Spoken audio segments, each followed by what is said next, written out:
You're actually pretty funny.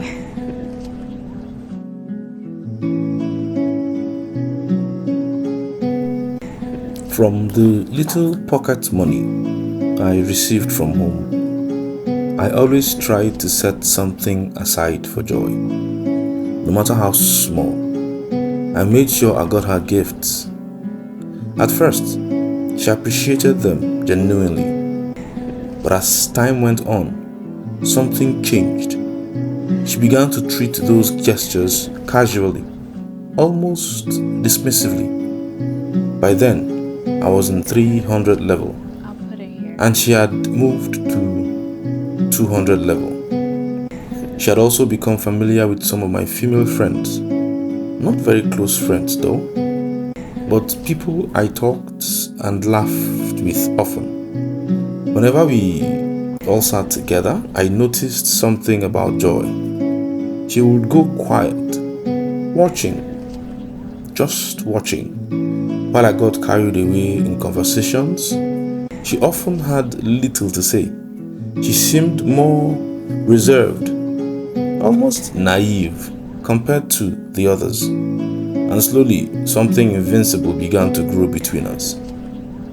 Then she traveled home. When she returned, I went to see her. She was excited, very excited. She wanted to show me everything she had brought back from home. One by one, she tried them on. Her clothes, the new clothes that she brought. But something felt off. They were all trousers and fitted t-shirts, completely different from what I knew her to always wear. Joy, who always wore long, graceful gowns. Joy, who carried herself with a quiet, modest elegance. I eventually also noticed her ears. She had pierced them. Small studs held the holes in place as they healed. I couldn't hide my reaction. She saw it immediately and asked if I didn't like her clothes. I told her the truth. Not that there was something wrong with them, but I wasn't expecting her to change so suddenly. She then said something that stayed with me.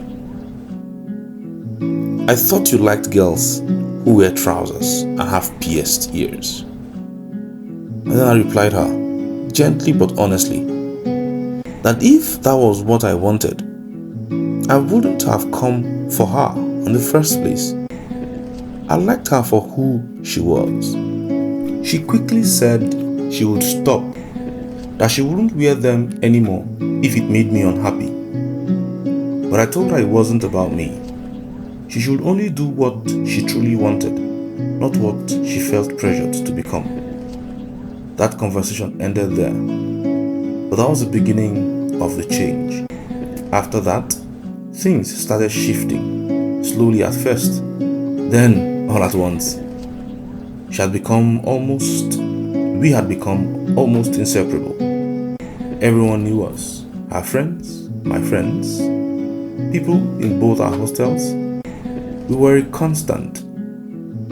Then one day, something strange happened. I went to the pharmacy because of a stomach ache.